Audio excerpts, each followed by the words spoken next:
What's going on, you guys? Welcome back to EP09. Alright, so we're going to get into some Arnold Classic updates. Now, we are only 1 day away from the Classic Physique prejudging, and then they get into the men's open divisions on Saturday. So I wanted to start by looking at some of the Classic competitors. And first off, we're going to look at Urs Kalecinski. Now, we haven't seen much from Urs leading up to the show, but we're finally starting to see some physique updates. Now, Urs, of course, has his signature conditioning. I mean, the guy is shredded out of his mind. I think he's probably going to be the most shredded in the lower body of anyone on that Classic Physique stage. But has Urs really made improvements in terms of size in the upper body, which is where he really did need to improve?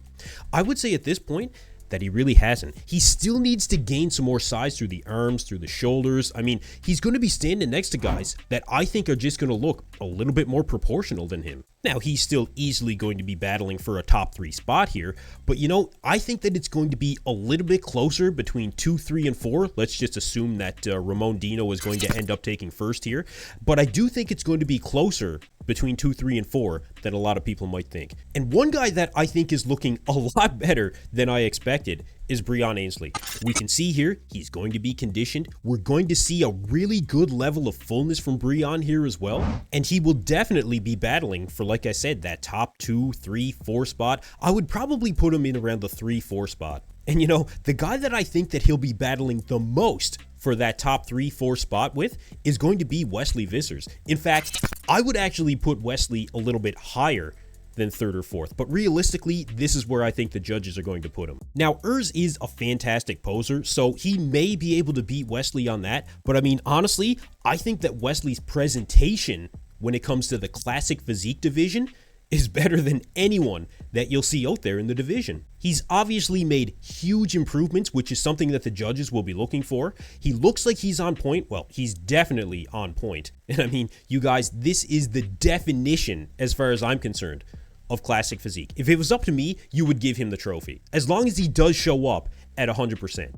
Now, moving right into open bodybuilding, we got to take another look at Antoine Vaillant. Antoine is bringing a level of conditioning that is going to be very difficult to contend with for really anybody on that Arnold Classic stage. He's been really working to dial in that conditioning. He was ready early for this show, and it is looking like he's going to be bringing it to the stage. Antoine can definitely be a threat to that top 5. Some of that is going to depend on how other guys show up, but he is going to be showing up at his best, as a lot of these guys are, including James Hollingshead. This is easily the best that James has ever looked. He's big, he's round, he's full, and he has not taken his foot off the gas for 1 single second during this prep. Even within the last couple of days of the show, you see James training with Branch Warren, and he's training in that typical Branch Warren style of just crazy heavy weight, really high intensity stuff. I mean, James is bringing it this show, you guys. Him and Milos really figured out the formula. Now, for where James can realistically place in this lineup, he's another guy that can be fighting for a top 5 spot. I've seen some people have him outside of the top 5, and I just think that that's absolutely incorrect. I don't think that we can put him any lower at this point. But although James and Antoine are both going to be showing up at their best, they are definitely not the only ones. Take a look at these updates from HorseMD. Now, these are taken at the pros gym, which means they're only within the last, couple of days here leading up to the show. And HorseMD is looking absolutely ridiculous, you guys. The conditioning is in. It looks like the back is massively improved from what we saw at the Romania Pro. You guys probably remember that the back double bicep was really not his best shot. Well, honestly, it was his worst shot of that show.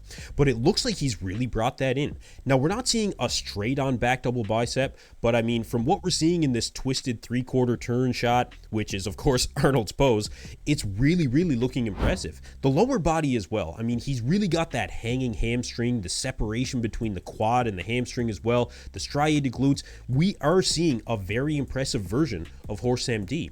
He also looks bigger, rounder, fuller, and I really don't think that the midsection, a lot of people say he has a wider midsection. I don't think that that's going to be very much of a factor because the guy is so wide across the shoulders. I mean, the width is just incredible. He's got a great set of arms. The chest is looking like it's big, round, full.